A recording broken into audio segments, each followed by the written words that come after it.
Muy buenos días. Sean todas y todos bienvenidos, bienvenidas a esta su casa, a la Casa de la Ciudadanía Canaria, que hoy albergamos un acto, digamos que entrañable, novedoso, que empieza, digamos, a tomar cuerpo y entidad. Historia vivida y contada, con una conferencia a cargo de uno de los protagonistas que ya le presentaré posteriormente. Para comenzar el acto interviene en primer lugar el señor don Manuel Rebollo Segurado, presidente de la Asociación Educativa y Sociosanitaria Los Mayores Valores. Cuando quiera, don Manuel. Ay, perdón. Gracias. Gracias nuevamente. Soy Manuel Rebollo, presidente de la asociación. Esta asociación tiene como finalidad facilitar que las personas mayores trasladen sus experiencias a los jóvenes dentro de las materias curriculares que cursan. Hoy tenemos con nosotros a la persona con la trayectoria política más relevante de nuestra comunidad, don Jerónimo Saavedra. Buenos días. Como sabrán, don Jerónimo fue ministro de Administraciones Públicas del Gobierno de España y también de Educación y Ciencia, presidente del Gobierno de Canarias, alcalde de Las Palmas de Gran Canaria, diputado del Común. Es un honor que Historia Vivida y Contada sea inaugurada aquí, en el Parlamento de Canarias, con la conferencia de don Jerónimo sobre la transición española. Aprovecho para agradecer a la presidenta del Parlamento que nos haya facilitado la posibilidad. Solo comentar que Historia Vivida y Contada es una de las propuestas de Los Mayores Valores, que da la voz a los protagonistas de nuestra historia reciente para que todos podamos conocer de primera mano cómo la vivieron. Cuando nos lo cuenta el que lo ha vivido, su capacidad para conectar emocionalmente con el alumnado es única. Y ya sin más, pues devuelvo la palabra a la presidenta de la Cámara y ella nos dice la intervención, ¿no? Gracias. Nada, quiero presentar a quien voy a hacerlo ahora. Para mí es complicado, quizás de las cuestiones más complicadas que he hecho, porque para muchos de nosotras, para muchos de nosotros, quizás para la mayoría de los canarios, hablar de Jerónimo Saavedra es hablar de un referente. En mi caso es una doble referencia, no solamente como ciudadana, sino como socialista que soy, aunque ejerzo de presidenta y saben que cumplo escrupulosamente la neutralidad, pero lo que uno es nunca deja de serlo allá donde está. Y en este caso, Jerónimo Saavedra es un referente en todos los sentidos. Hoy nos va a contar en primera persona la experiencia vital de uno de los periodos más apasionantes que ha tenido la historia de nuestro país y que hoy en día sigue siendo referente para muchos de nosotros, especialmente fuera, quizás no tanto dentro en este país. Por eso actos como este, en donde a través de la experiencia de quienes han tenido la oportunidad y el privilegio de vivirlo en primera persona, como es el caso de Jerónimo, puedan atraer a la gente joven aquí muy presente en uno de los periodos históricos más apasionantes y más importantes, sin duda alguna, de la historia de nuestro país. Para hablarnos de ello tiene la palabra Jerónimo Saavedra Acevedo. Cuando quieras, Jerónimo.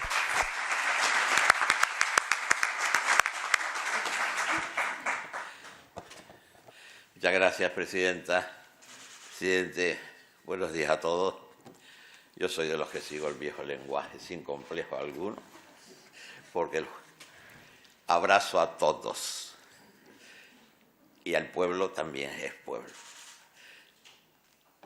Hablarles de la transición yo creo que es imprescindible, sobre todo para la gente joven, porque los que ya estamos en condición de jubilación solo nos corresponde transmitir experiencia para evitar repetir errores y practicar y seguir abriendo la senda de la convivencia, de la tolerancia, del respeto mutuo, de la necesidad de pactar, de llegar a acuerdos. Yo creo que eso es lo que nos da como gran lección el periodo llamado transición política de España, que ha servido de referencia para otros países, con acierto en algunos, en otros no tanto, pero que pone de relieve que de una dictadura se puede pasar a un sistema completamente radicalmente opuesto, como es la democracia, a través del consenso, del diálogo, sin necesidad de salir a la calle con fusiles, con uniformes, como tradicionalmente ocurría en la historia.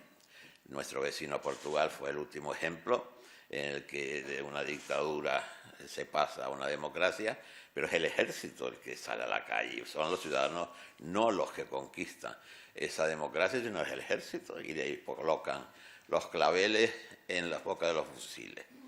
Lo digo porque recientemente oí a una persona que respeto, una luchadora del feminismo, especialmente como laboralista, Lidia Falcón O'Neill, que estuvo en Las Palmas el 20 de noviembre de hace un año o 2 años celebrando un aniversario que no es necesario precisar de qué se trata. Y allí dijo que el 20 de noviembre los militantes, se supone antifranquistas, se quedaron en su casa esperando recibir las órdenes de los dirigentes de salir a la calle. Claro, decir esto para desprestigiar a la transición política y reducirla, como algún periodista ha dicho, que ha sido un acuerdo entre el rey, Adolfo Suárez, Carrillo y no sé quién más, pues es ridiculizar y deformar y faltar a la verdad histórica. Porque si hubiesen salido a la calle habrían muerto más de uno. Eso sin ninguna duda, porque hay que pensar cuál era la situación el 20 de noviembre de 1975 en nuestro país. Estábamos todos en la incertidumbre de no saber cómo va a responder el ejército, cómo va a responder otro, la iglesia, y vivíamos siempre de los comentarios de la prensa extranjera, de los contactos y de lo que aquí se fraguaba en búsqueda de ese cambio político que era imprescindible. El factor del freno que nos había puesto la Unión Europea, de que si no éramos democracia no podíamos acceder, pues facilitaba también que en sectores empresariales hubiera un fermento en favor del cambio del sistema político español. Lo cierto es que fue, refiriéndome ya a la transición política en Canarias, a la que un poco voy a contarles con más detalle, fue en torno a 2 polos. El polo uno fue la Universidad de La Laguna y el otro fue determinadas empresas canarias, donde el movimiento obrero estaba concienciado y se había organizado clandestinamente, bien sea en comisiones obreras, lo que sería comisiones obreras, y también posteriormente en la Unión General de Trabajadores. Había algunos reflejos históricos de la CNT, de los anarquistas sindicalistas de la Segunda República aquí en Santa Cruz de Tenerife, pero el resto vivía, como el resto de la sociedad española, en la indiferencia, en la preocupación, en el silencio, en el miedo. Y fueron esos años del 70 al 75 que yo viví aquí como profesor de Derecho del Trabajo en la Universidad de La Laguna y luego también como director del Colegio Mayor San Fernando, donde pude participar, captar de cómo se estaba fraguando, cómo estaba madurando el sentimiento democrático en nuestro país y fortaleciendo ese sentimiento de esperanza que nos empujaba a todos. Primero fueron la experiencia, como saben ustedes, se ha hablado mucho de ello, de que aprovechando que una sentencia del Tribunal Supremo había establecido que el impuesto de lujo tenía que aplicarse en Canarias y que la tradición de nuestros arbitrios, el arbitrio de lujo, que no tenía carácter estatal, sino un carácter canario, que lo recaudaban los cabildos, igual que el arbitrio de entrada a las mercancías, como se denominaría después, pues que eso nada, que había que pagar el impuesto de lujo igual que el resto de los españoles. Eso movilizó mucho a la burguesía empresarial canaria. Y los medios de comunicación, que estaban muy identificados con ellos, como era natural, eran en gran medida propiedad de ellos, pues tomaron partido y el impacto en la burguesía, en los bien pensantes de ese momento, finales de los 60 y comienzos de los 70, hizo que se buscara una salida, una actualización de nuestro régimen histórico de arbitrio, de los puertos francos derivados. Y eso hizo que el rector Hernández Pereira, Jesús Hernández Pereira, que pusiera en marcha un instituto universitario de la empresa que se había creado el año, creo, 68-69.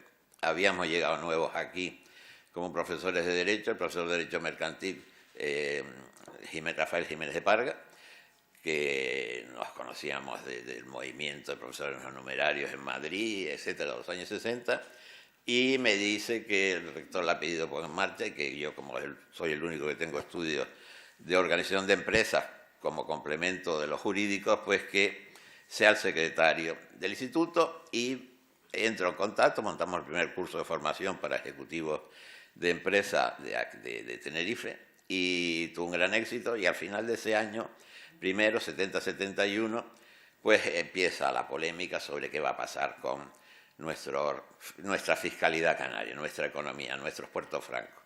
Y entonces convocamos una asamblea que tuvo un gran impacto mediático, de gente, de profesionales, de pequeños empresarios sobre todo, y derivó en la elaboración de lo que se llamó el Estatuto del IUDE, del Instituto Universitario de la Empresa, donde buscábamos, diríamos, más una articulación regional, autonómica, que para el lenguaje de la época pues era un poco suicida, como naturalmente derivó con la supresión de la revista Sansofé, que entonces se editaba y que era muy seguida por los ambientes democráticos, clandestinos y por ámbitos universitarios, y todo eso, sin embargo, influyó en que en julio del 72 se aprobara la Ley de Régimen Económico y Fiscal de Canarias por el gobierno, donde se introducen en plena dictadura centralista, jacobina histórica de nuestro país, organismos de ámbito regional como fue la CEIP y la GIAI y la HEIC, así se llamaba, una de composición de empresarios que, como saben ustedes, la patronal y los sindicatos era único, obligatorio, mixto. Entonces de mixto pasaron a llamarse Unión de Trabajadores y Unión de Empresarios. Bien, esos más representantes de los cabildos y de otras instituciones de la Administración Central configuraron la GEI y la GIAI. Y era, repito, en la historia jurídica del franquismo, yo creo que es la primera referencia de un organismo regional que se plasma ahí en la ley del 72. Esa ha sido nuestra ley del REF y desde entonces se habla del REF. Hoy sigue estando, pero ese REF luego sería transformado en el año 94 y ahora está de nuevo pendiente de modificar, de consagrar, en definitiva, de matizar. Bien, eso fue, diríamos, el motor para irnos proyectando hacia afuera, los demócratas unidos a la configuración de núcleos, como decía antes, obreros en torno a la empresa municipal de transporte de esta isla, que tuvo sus primeras y principales huelgas en aquel periodo, y la refinería, que era el gran núcleo donde se esperaba que hubiese ahí una sindicalización más próxima, pues no fue fácil abrir brecha en ese terreno, sí lo fue en el sector turístico del Puerto de la Cruz. Bien, así se llega al 20 de noviembre, un año de expectativa, de frustración, de no saber qué pasa, pero eso sí, todas las distintas organizaciones políticas y sindicales que habían venido trabajando en ese periodo que acabo de describirle, pues configuran una plataforma unitaria que se llamará la Junta Democrática. Primero hubo una junta en la que estaba de protagonista el Partido Comunista, otra que por razones históricas derivadas de la Segunda República parecía que comunistas y PSOE, Partido Socialista Obrero Español, no tenían que sentarse juntos, y se creó una convergencia con la democracia cristiana de Ruiz Jiménez, etc., hasta que al final confluyen en la llamada Junta Democrática de España.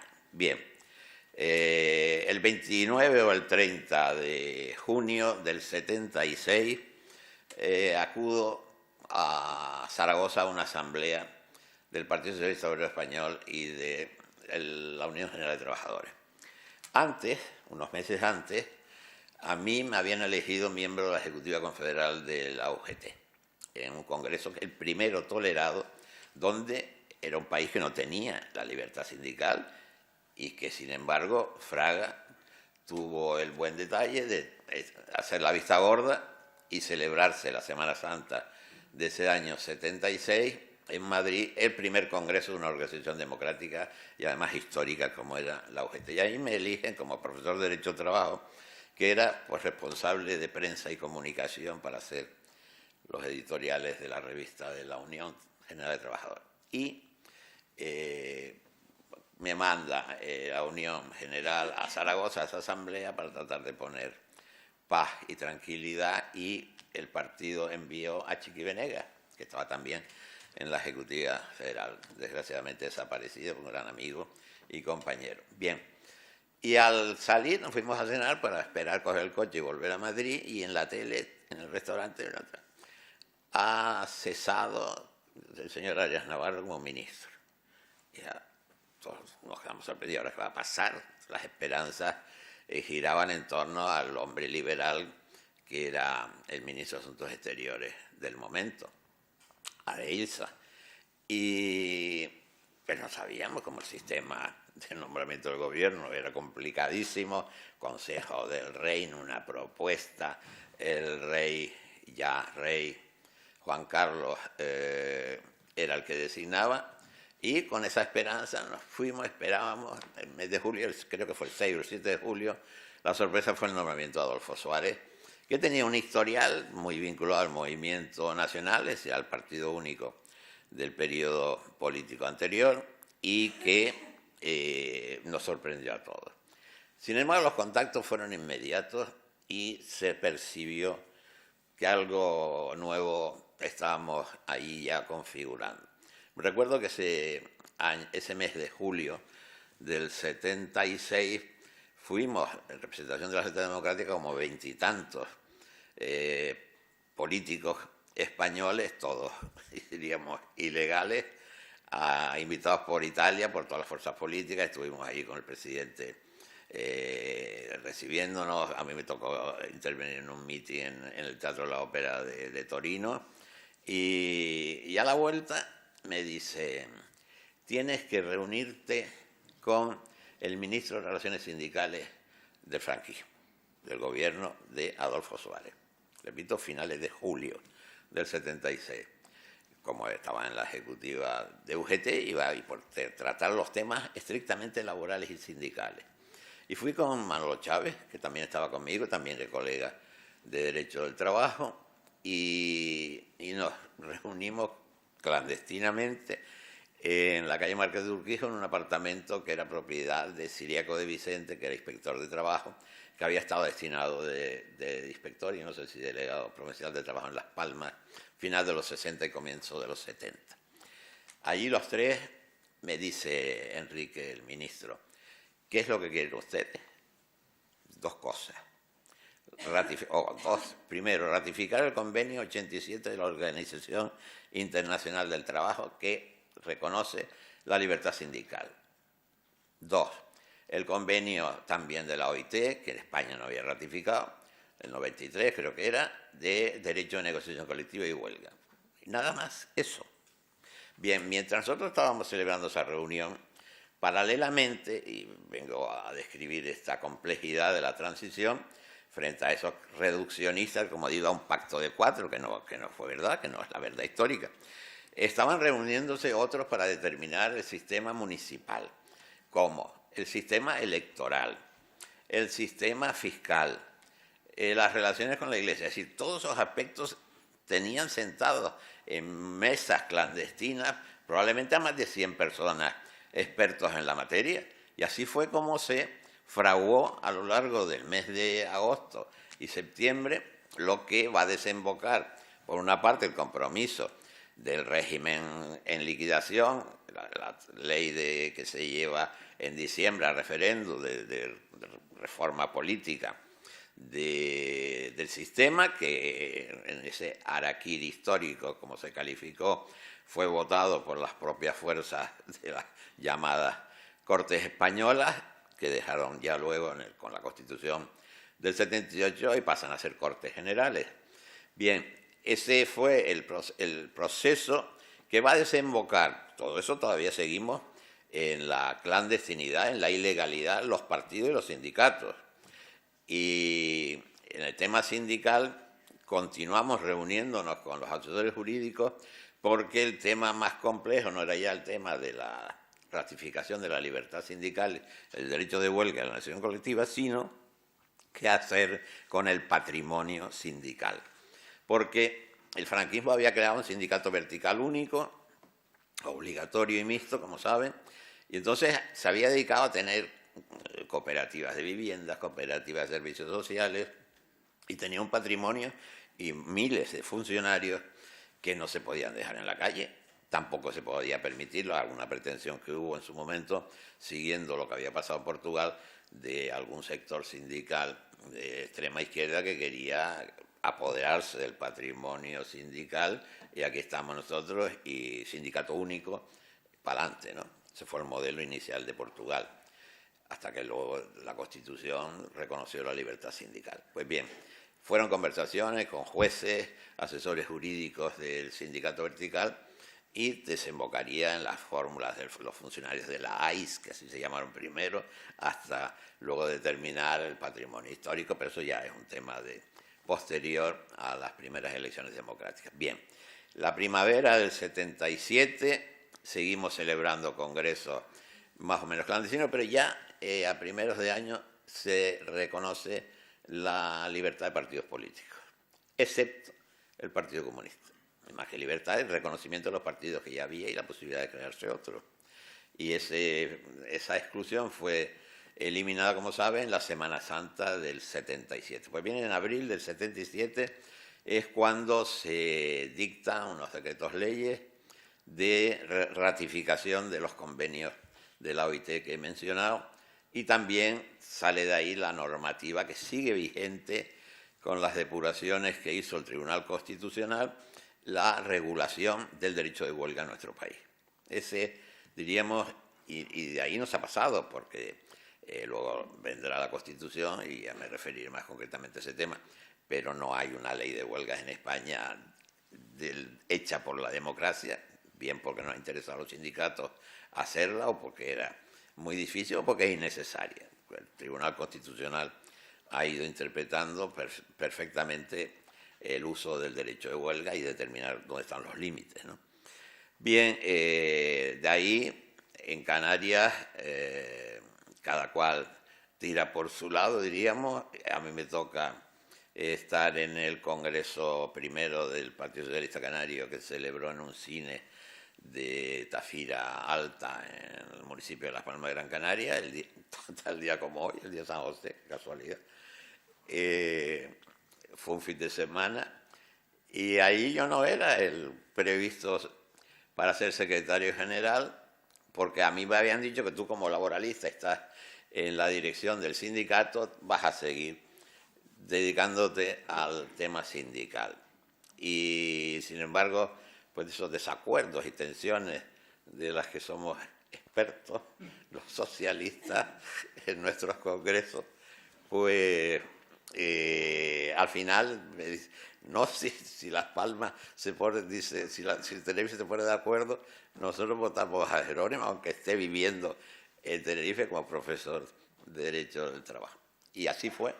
Me elegí secretario general en marzo del 77, y por ese motivo fui candidato a diputado en la Constituyente, citando solo los de mi partido, bueno, tengo la memoria para reproducir los nombres de quienes fueron el resto de los 12 diputados constituyentes por Canarias, pero sí que por la provincia de Santa Cruz de Tenerife era Luis Fajardo y Néstor Padrón, y yo era el único por la provincia de Las Palmas. Y de los senadores, recordarán, estaba el senador de la Real, Antonio González, de designación del Rey, y por Asamblea Majorera, que era otro partido progresista que surgió en el momento, era Miguel Cabrera, el arquitecto, que fue uno de los senadores más jóvenes de España. Bien, llegamos y nos encontramos ahí con que todo eso estaba cogido con alfileres, porque teníamos los mismos dirigentes militares de las fuerzas de seguridad, más el gravísimo problema de la ETA, que entonces no eran 3 o 4 atentados al año, sino que eran 80, y con algunos un impacto y una selectividad tremenda en las víctimas que en lugar de fortalecer la democracia, pues hacía más bien fortalecer a los antidemócratas. Entonces, eso conduce y explica la ley de amnistía, esa capacidad de decir pasar página, pero pasar página de verdad, y no estar viviendo del pasado lo que me hiciste, lo que hizo el otro, lo que hice yo, y sobre todo también llegar con el primer gobierno de Adolfo Suárez ya salido de las urnas al Pacto de la Moncloa. Porque el Pacto de la Moncloa respondía a la necesidad de hacer frente a una crisis económica tremenda que España vivía en ese momento. Porque desde la crisis energética del petróleo del 73-74, La economía española había sufrido, era una economía abierta, pero importando el petróleo como gran pagadera o salidera de recursos de divisas, entonces no había moneda europea, euro, estábamos con la peseta, y la consecuencia era que el encarecimiento de las importaciones, las devaluaciones como técnica de salir para adelante, las finanzas del Estado y de la economía española, desembocó en que había una inflación del 28%, inflación del 28% anual el año 77, y que teníamos el año récord en Europa de número de horas no trabajadas por huelga.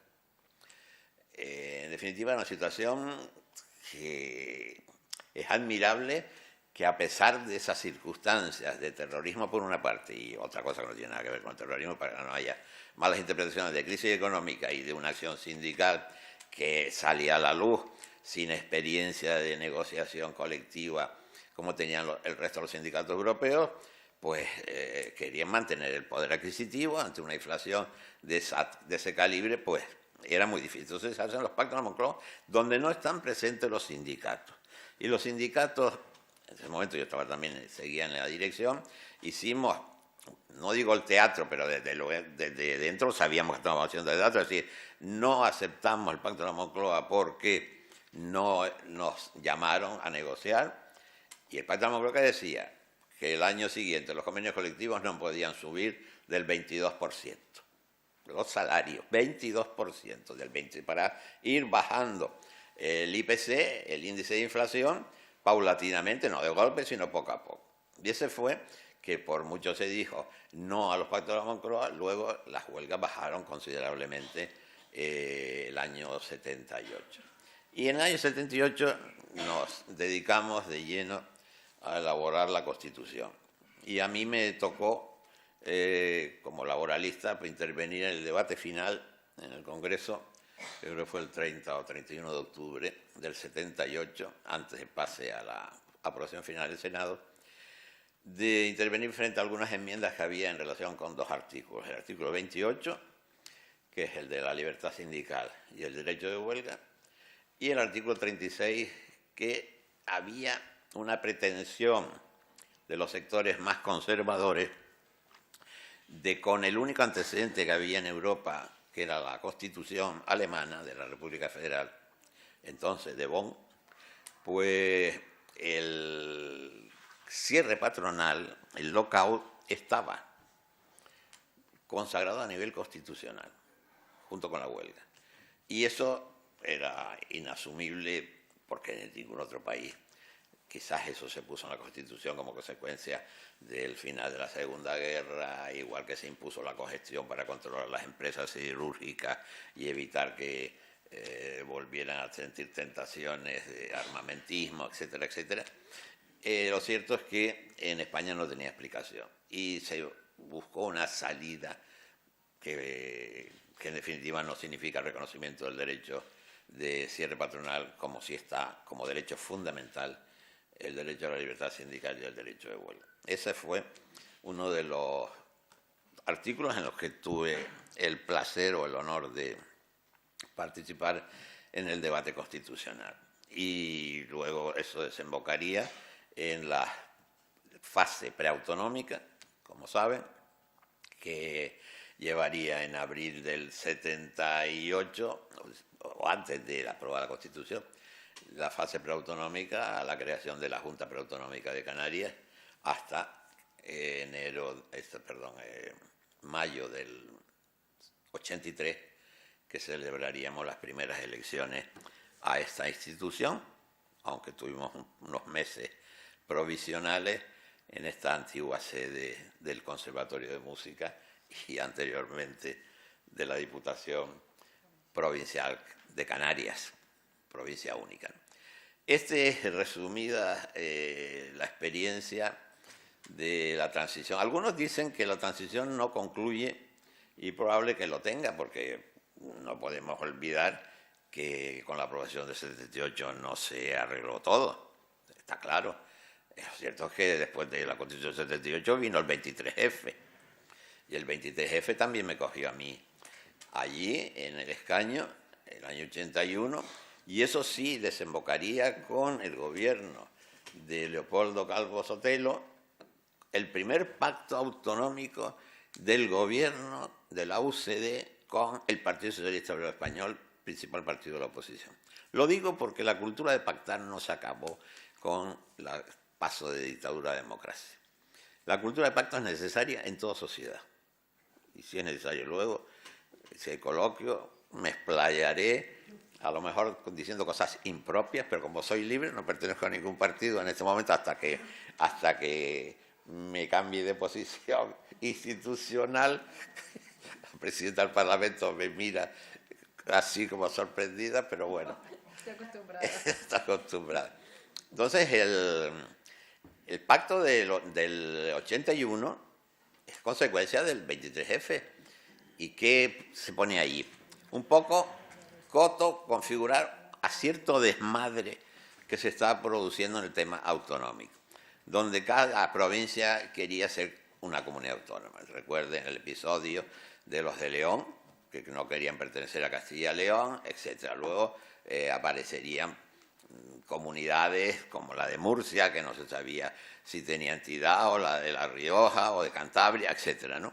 Que eran hasta entonces uniprovinciales y que como tal son una comunidad uniprovincial. Entonces los pactos del 81, para frenar a esos sectores nostálgicos del pasado, fomentados por el golpismo frustrado del 23F, desemboca esa necesidad de primer pacto. De ahí también saldrá las leyes orgánicas que acompañan a los estatutos de autonomía de la Comunidad Valenciana y de nuestra comunidad autónoma. ¿Y por qué? Pues porque Canarias tenía un problema en la fase de la transición, que todos recordarán, que era el Mapayac, con una emisora en Argelia de todos conocidos, y era claramente independentista. Luego había habido un movimiento radicalizado en las elecciones del 79, especialmente en la ciudad de Las Palmas de Gran Canaria, con ciertas barricadas en las calles, etcétera, y que desembocaría en un pacto entre la UCD y el PSOE para la alcaldía de la ciudad de Las Palmas de Gran Canaria, donde el PSOE tenía 4 concejales, al frente de ellos Juan Rodríguez de Oreste, y a la Unión de Centro Democrático le faltaba uno. Bermejo era el alcalde por la Unión del Pueblo Canario, y eso desembocaría en la necesidad o en la conveniencia de estabilizar, tranquilizar, acompañando de la exigencia de máximo nivel de autonomía en nuestro estatuto, y que nos hizo cambiar incluso, a los que conocen la Constitución, saben que al acceso a la autonomía había 2 vías, la vía rápida y la vía lenta. La vía lenta del 143, artículo 143, y la vía rápida del 151. Según esas 2 vías, la rápida la tenían reconocida las nacionalidades históricas, las que tenían una cultura o lengua propia, Cataluña, País Vasco y Galicia, más luego aquellas que obtuviesen por un referéndum el reconocimiento a esa autonomía máxima, cosa que ocurrió con Andalucía. Las demás teníamos que esperar, según la Constitución, 5 años a adquirir las competencias que no se asignaban en la primera fase a las autonomías de vía lenta. Pero como eso era insuficiente para Canarias para frenar el independentismo y sectores radicales autonómicos, se acordó, se aprovechó ese pacto para hacer una ley prevista en el artículo 152 de la Constitución, que dice que mediante una ley orgánica el Estado puede ceder facultades, competencias suyas a una comunidad, mediante una ley orgánica. Y eso se hizo. Esa es la lotraca que se aprobaría el mismo día que el Estatuto de Autonomía, se publicaría el mismo día que el Estatuto de Autonomía, el 10 de agosto del 82. Y la valenciana, por otros motivos, era la lotrava, también se aprobó. De manera que ahí tenemos otra culminación del proceso de la transición política. Y decía que antes que algunos han señalado que creen que la transición concluye con la incorporación, con la adhesión de España, del Reino de España, a la Unión Europea, es decir, el 1 de enero del 86. Es probable que de esa manera la democracia española ya obtuviesen, diríamos, el certificado de longevidad que esperemos que tenga y que afortunadamente está adquiriendo año tras año, porque creo que es cierto que hemos vivido el periodo de paz constitucional que no se había experimentado en muchos años, salvo el periodo de la restauración de la Constitución del 76 hasta la del 31. Pero nada que ver el sistema político, la democracia actual, al periodo de la restauración. De manera que, en síntesis, yo lo que quería concluir es con recordar y transmitir a las generaciones jóvenes la necesidad de llegar a acuerdos. Sin llegar a acuerdos, sea en la familia, matrimonio, de hecho o no de hecho, de derecho. En cualquier lugar tenemos que estar pactando, tenemos que estar conviviendo, tenemos que estar integrados. Y no es posible que por ser partido político y llegar a un parlamento decir yo pongo líneas rojas. Ese lenguaje es inasumible y es lo contrario del espíritu de la transición. Porque no hay líneas rojas, el voto del ciudadano ha dicho claramente lo que quiere. Quiere este partido, pero usted ahora no se saque de la manga criterios que ni siquiera lo ha planteado ante el electorado. Y si el electorado da 4 partidos, el electorado que quiere es que haya gobierno. Y si no hay un gobierno de mayoría absoluta, pues tiene que haber un gobierno de pacto, o pactos parlamentarios, o pacto de sentarse juntos, como acaba de poner de relieve la República Alemana. Ese es el ejemplo que yo creo que tenemos que transmitir, porque no hay cultura de pacto hoy en nuestro país, desgraciadamente. Y hay muchos temas que se están radicalizando, se está yendo a un populismo, se está yendo a una demagogia que no facilita las soluciones de los problemas, sino que los complica. De manera que consensuar, pactar y aceptar que no tenemos toda la razón en todo, sino algo de razón en muchas cosas, pero que los demás también tienen algo de razón. Nada más, muchas gracias.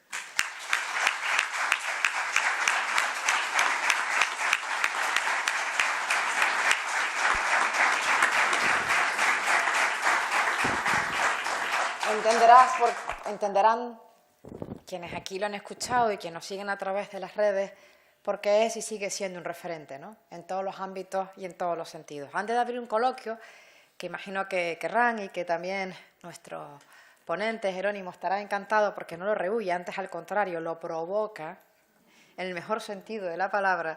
Permítanme unas breves consideraciones sobre el alcance de esta convocatoria y de un proyecto que va a tener un largo alcance y que desde luego esta casa estará siempre abierta para cuantos coloquios estimen oportunos realizar, porque esta es la casa de todos ustedes. Por tanto, ya les digo la disponibilidad de este Parlamento para seguir estando a pie de calle, y esto es un ejemplo donde nos llena de sentido lo que es la razón de ser de la actividad parlamentaria, no solamente la que tenemos de manera formal en las comisiones y en los plenos que celebramos, sino también cuando la casa se llena de gente y se llena de sentido. A mí, por lo menos, el que mayor sentido le da a este Parlamento de Canarias. Vaya mi reconocimiento a quienes han promovido esta iniciativa, ¿no? Porque es interesantísima y, sobre todo, conocer una realidad histórica bajo otro prisma. Yo que he leído mucho y he estudiado por propia formación personal acerca de la transición, hoy he escuchado cosas que hasta ahora no había oído, ¿no?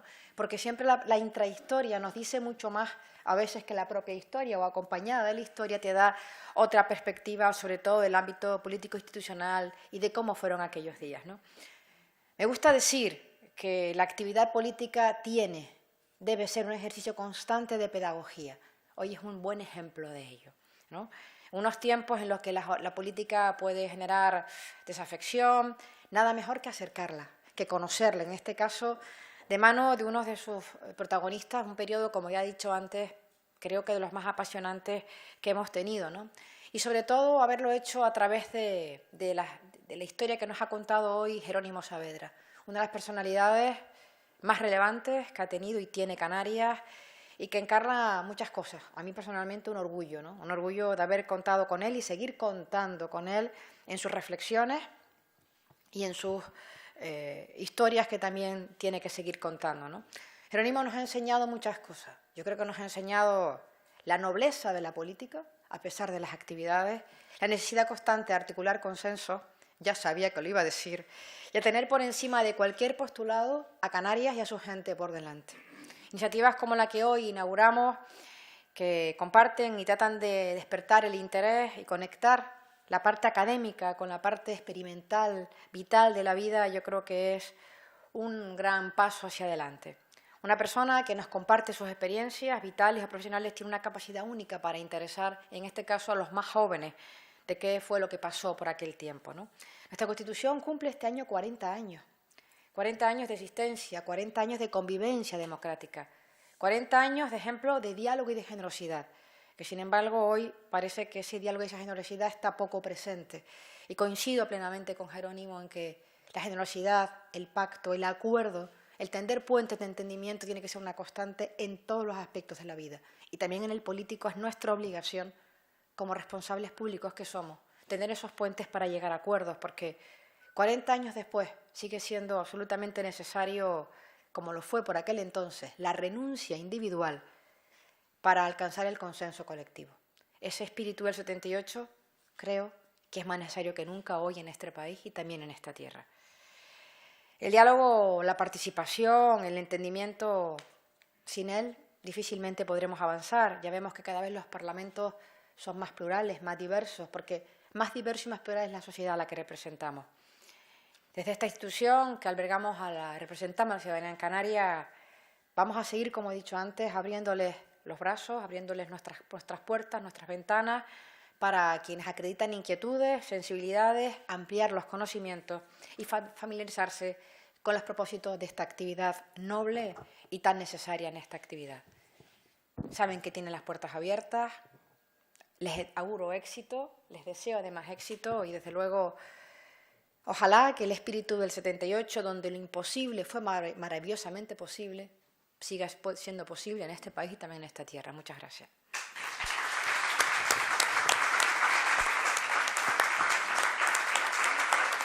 Como nos gusta decir, ¿tenemos micrófono preparado? ¿Sí, Pedro? De ustedes es la palabra. Vayan pidiéndola, díganos cómo se llama, identifíquense y hagan la pregunta. Gracias.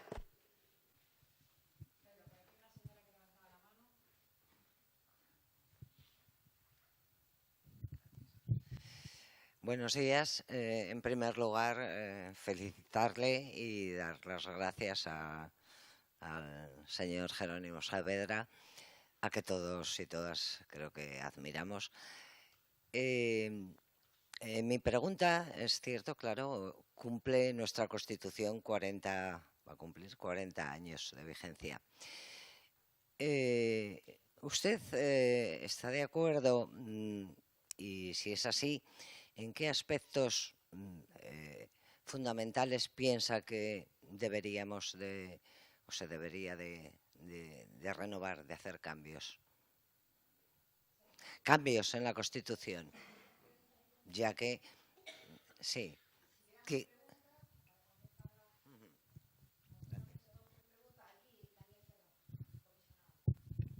Hola, buenos días. Felicidades a don Jerónimo por el magnífico repaso y corto en poco tiempo que ha hecho de nuestros primeros años democráticos. Y yo le pediría que se volviera a vestir otra vez con el traje de diputado del Común y que analizara el reverso de esos años, digamos, con las herramientas adquiridas en este lustro como diputado del Común, qué tendría que decir primero de esos 10 años de la primera transición, qué tendría que decir de eso, con las herramientas de análisis que practica el diputado, la institución de diputado común, ¿qué tendría que decir de aquellos años? Porque también hay otro reverso de la historia. ¿Qué tendría que decir también de su propio periodo, que ha obviado, porque no era objeto de esta conferencia como primer presidente del Gobierno de Canarias? Y también qué tendría que decir de la labor de los sindicatos, ¿no? Porque inicialmente ha tenido un componente sindical importante la conferencia, pero hemos pasado de aquellos sindicatos románticos a unos sindicatos que están más en crisis todavía que los propios partidos, ¿no? Y ya abusando de mi capacidad de tener el micrófono en este momento, y al fin y al cabo uno es periodista toda la vida, digamos, ha hecho su conferencia ha sido un canto, una oda al pacto, ¿eh? Y en este momento, ya por volver a la actualidad, en Canarias vivimos un momento de 2 semanas de despacto, no de antipacto o falta de pacto, sino de despacto, ¿no? Entonces, desde su experiencia, desde su larga experiencia, ¿qué podría aportar, qué recomendaría en estas circunstancias de despacto a esta comunidad que vive 2 semanas un poco flotando en una situación que no se sabe cómo se va a despejar? Gracias.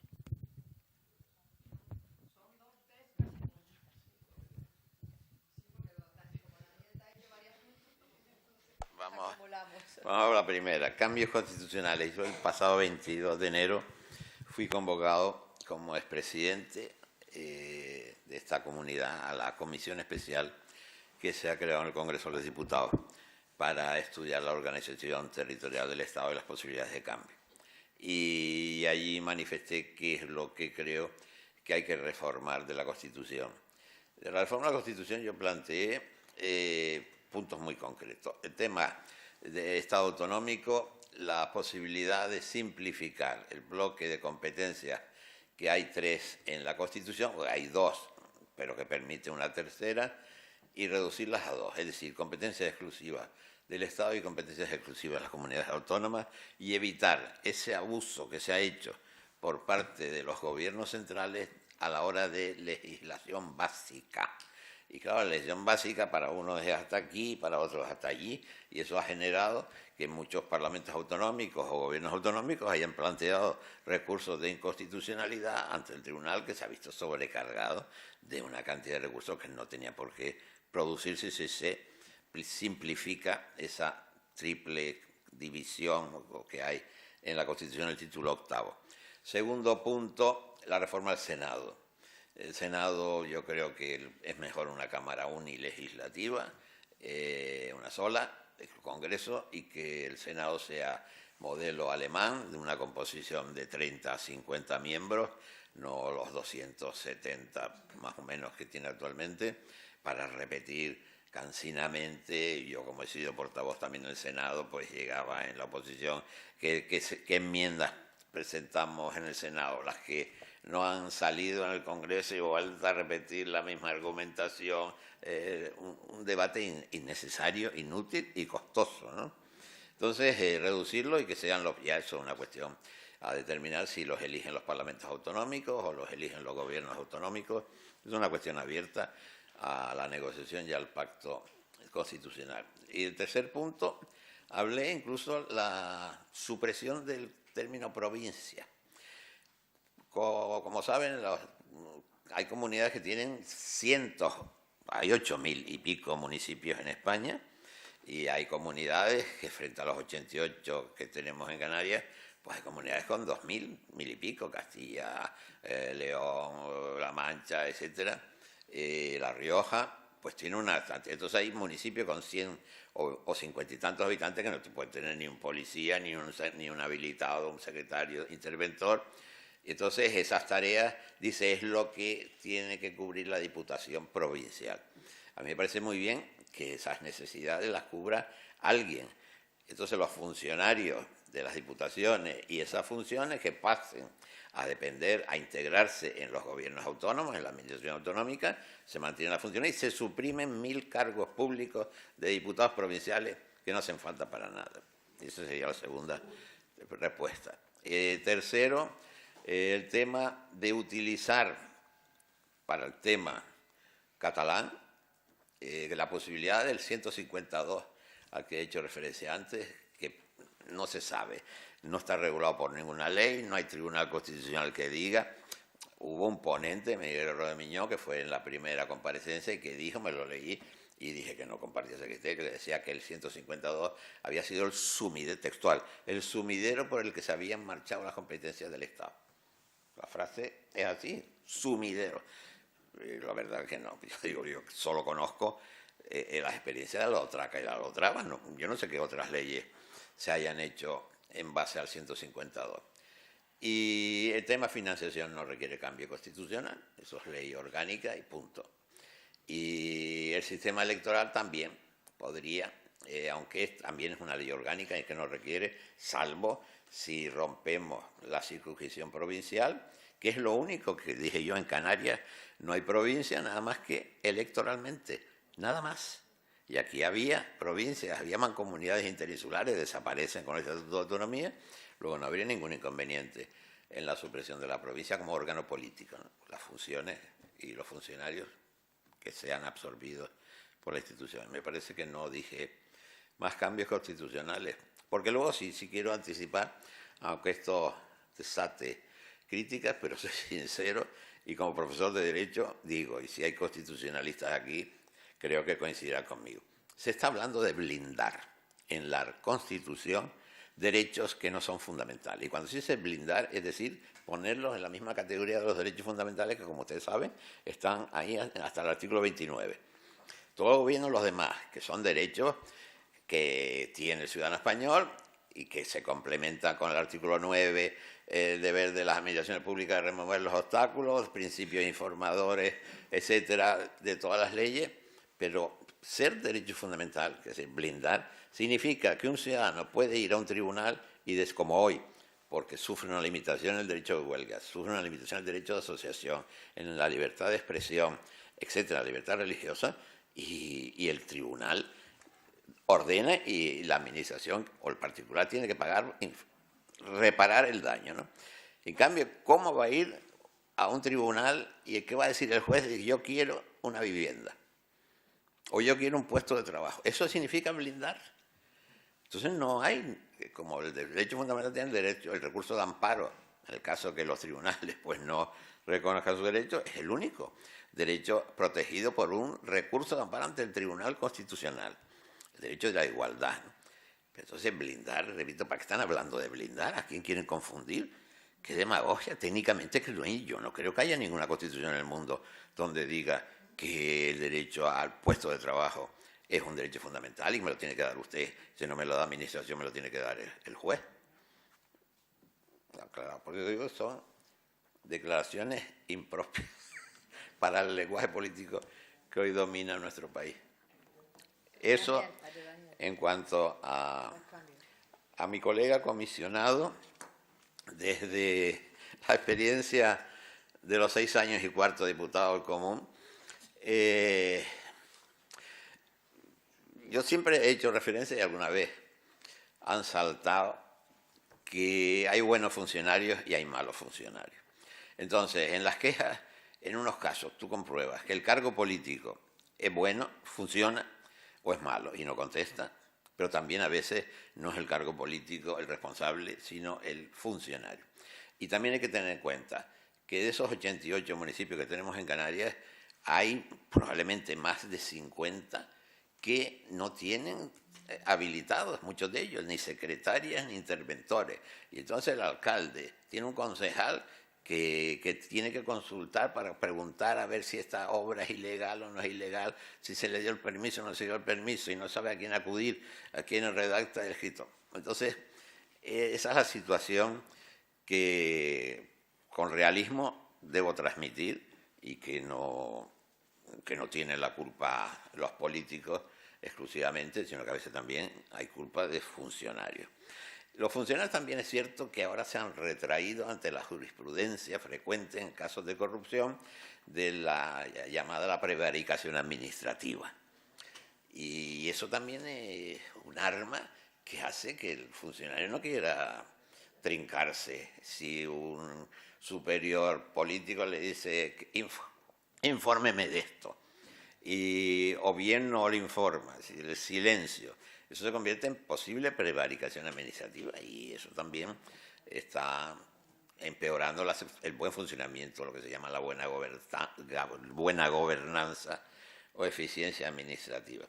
En definitiva, yo creo que también tendría conveniente algo que no se ha hecho, que es una reforma de la administración pública desde el punto de vista de la normativa de los funcionarios. Yo siempre lo intenté como ministro de Administraciones Públicas con los sindicatos y llegué a un acuerdo con ellos, pero que no se pudo materializar al pasar al Ministerio de Educación, que era que el derecho sancionador de los funcionarios fuese el derecho sancionador del régimen laboral, no el derecho administrativo. De tal manera que una persona que se pega las vacaciones 15 días sin que el secretario general técnico le haya dado conocimiento ni sepa de por qué no está. Casos que me han ocurrido a mí como presidente del gobierno de Canarias. Como alcalde, no, como diputado común también he tenido algunos casos que para sancionar hay que buscar un letrado. Los letrados dicen que no quieren saber nada de eso, de abrir un expediente a otro funcionario. Al final se consigue un letrado. Tiene que hacer un informe oyendo al afectado, pliego de descargos, propuesta, y me aparece con un tocho así para que yo firme la sanción correspondiente. La sanción es desproporcionada comparada con el ámbito laboral, desproporcionada. Por ejemplo, con el arreglo del Estatuto de Empleo Público vigente, por falta muy grave, a mí me llevaron la sanción suspensión de empleo y sueldo 3 años. Dije yo, pero entonces en la función pública, para un laboral fijo, tiene que matar para despedirlo.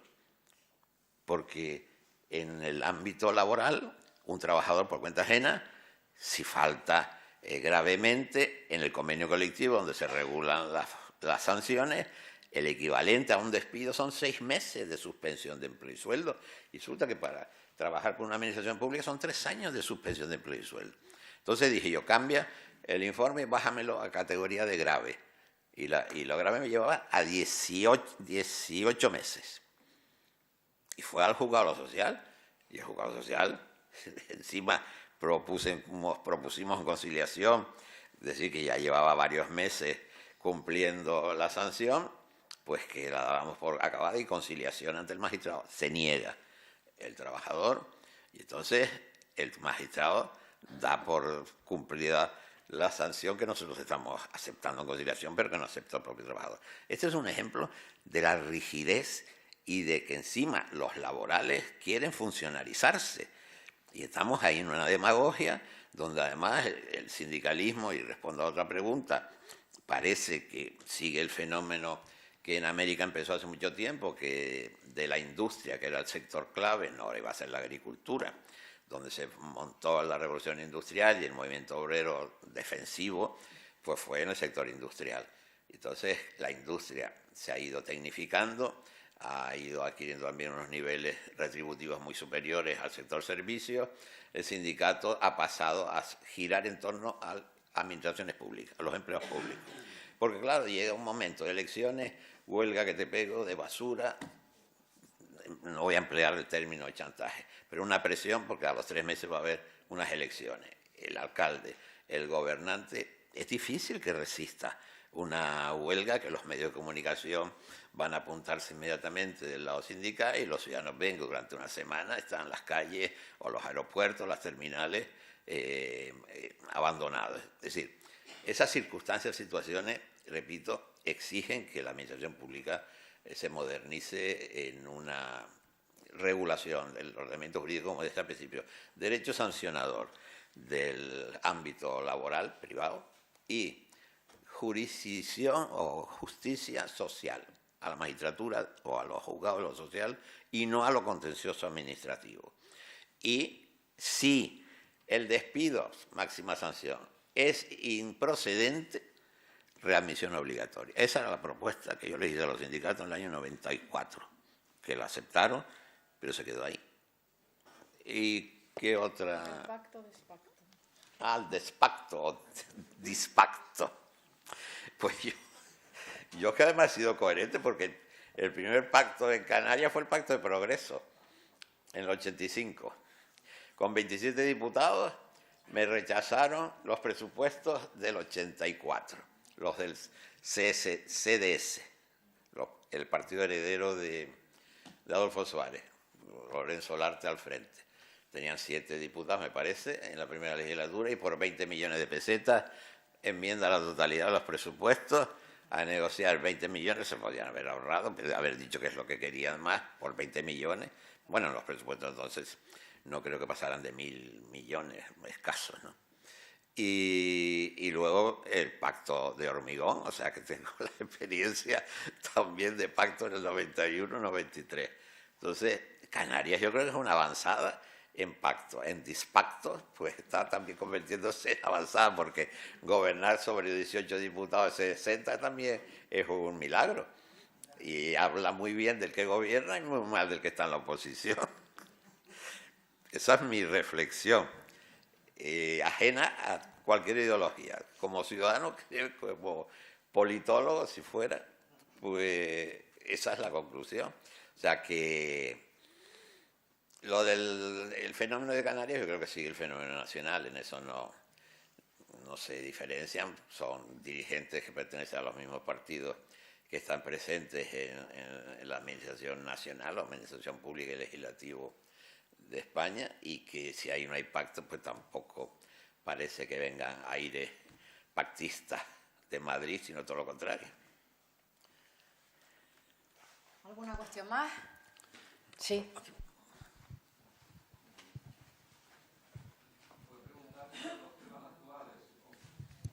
Dependerá del Bien. señor Saavedra. Mire, con respecto a los ilegales, que ha habido problemas en Madrid y en Barcelona, por el tema de los manteros, Ajá. ¿qué solución se les puede dar? Y otra cosa más, el tema de las pensiones, que algunos dicen que no se puede sostener, y yo he oído a eruditos de economía de izquierda que dicen que sí hay dinero, pero el problema es que quieren que se hagan pensiones privadas, o sea, planes de pensiones privadas.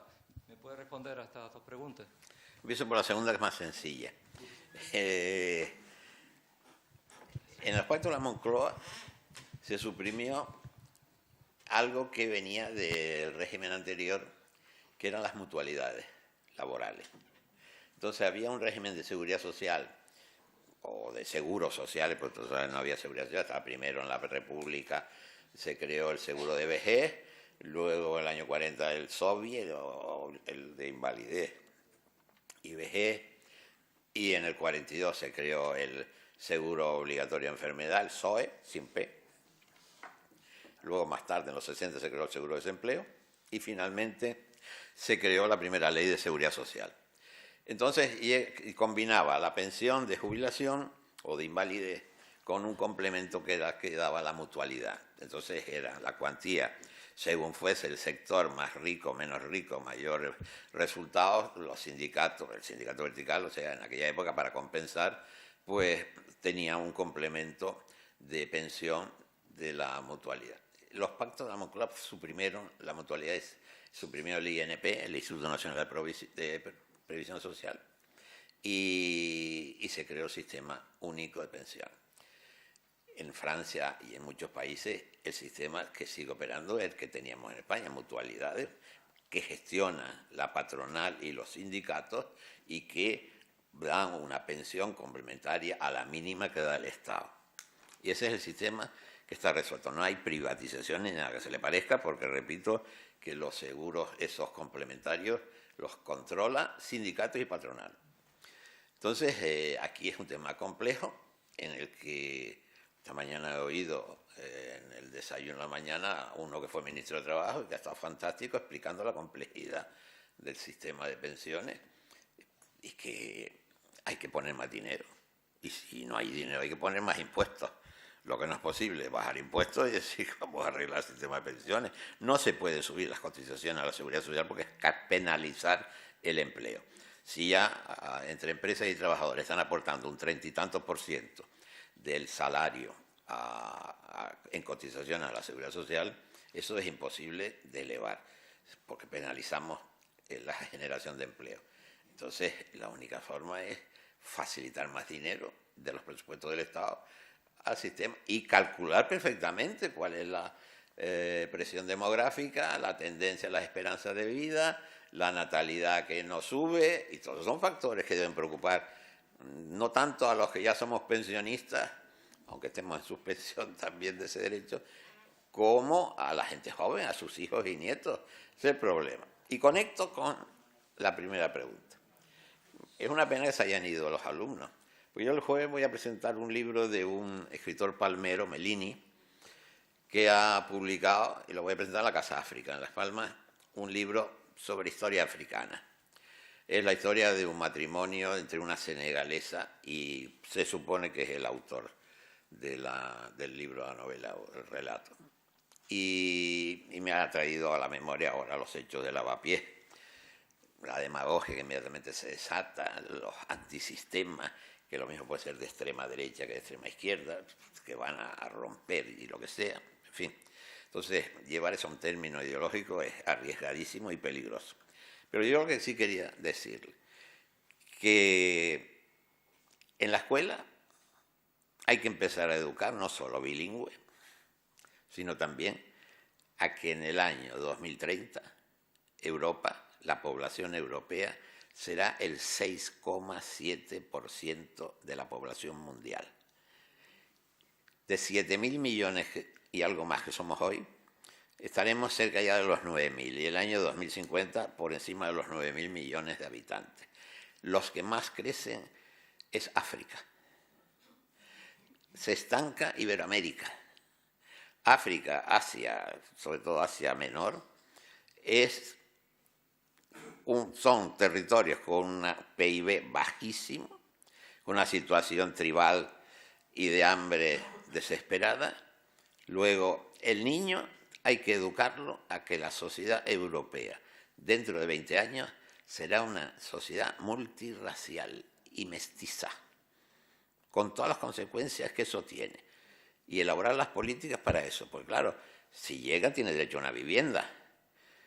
Y claro, también significa que el que ya nació aquí, vivió aquí, también tenga ese problema resuelto.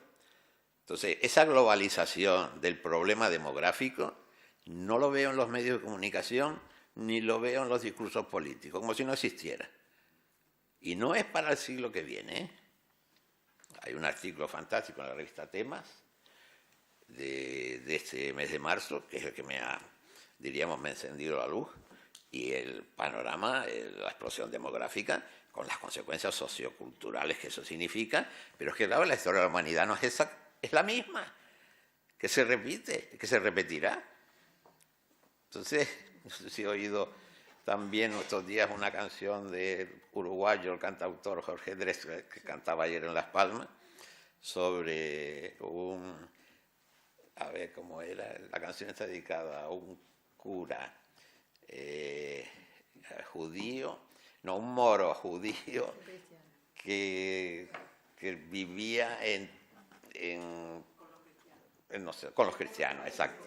Una canción preciosa y que es, además él da una conferencia explicativa de cómo usa la música, y se refiere a su maestro Sabina. Es interesantísimo, lo he recibido en WhatsApp y lo oí ayer domingo, y fantástico, ¿no?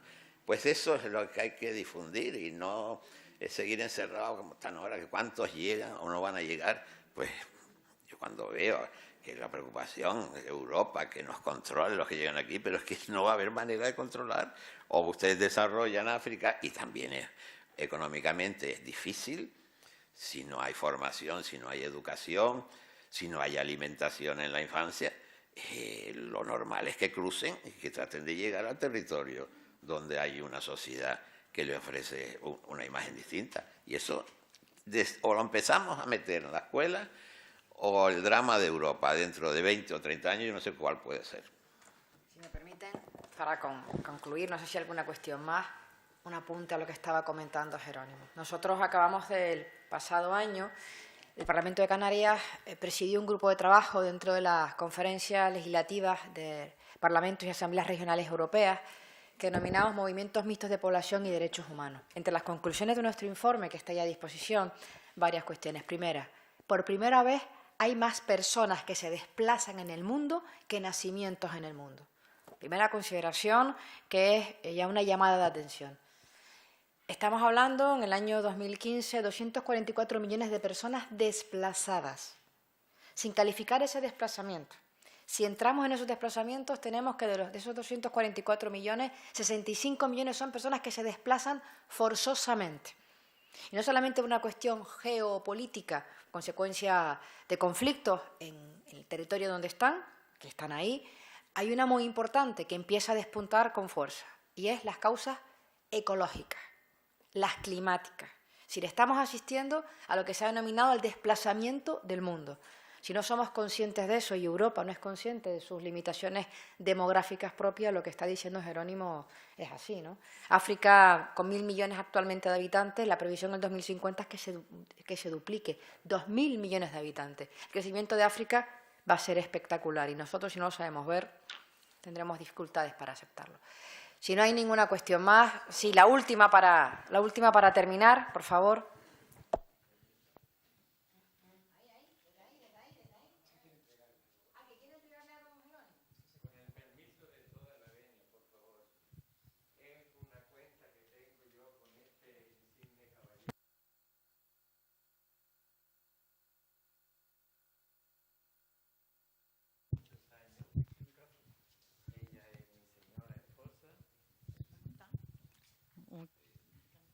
En un hogar canario de Caracas, hace muchos años, sí, gracias y permiso, yo actuaba como representante del hogar canario de Caracas en otro club cerquita de la Plaza Madariaga, en el bar Archipiélago.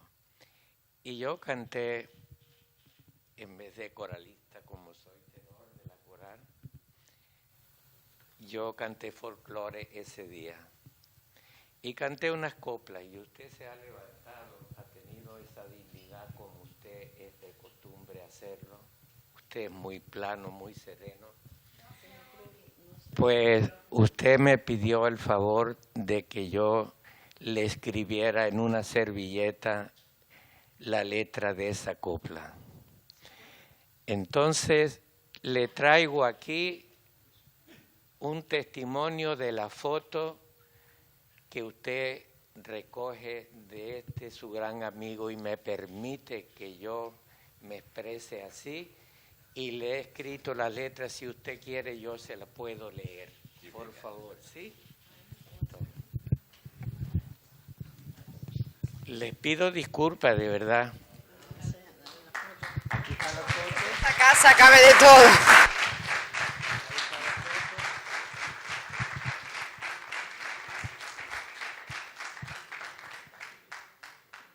¿Qué, mi amor? Es que no tiene... Sí. Sí. Y aquí le he escrito yo unas coplas que son las que canté para que ustedes tengan de verdad el honor de escucharlas, pero el honor lo digo por él. Señor don Jerónimo Saavedra, entrañable amigo, con mucho cariño para usted le dedico unas coplas de folías y malagueñas. Folías. Allá en el valle de Ucanca, todo un paisaje lunar, recordaba a Lanzarote un paisaje similar, todo cubierto de lava, volcanes que contemplar, su belleza me inspiraba unas folías cantar. Folías. Mi madre cuando era niño me cantaba con amor y los ángeles cantaban con mi madre la rorró. Malagueñas. Si las notas de mi timple abrieran mi corazón, podrían ver cómo canto malagueñas con amor. Malagueñas. Esta se la dedico. Despierte, madre, despierte de ese sueño tan profundo que le viene aquí a cantar quien más le quiere en el mundo. Gracias.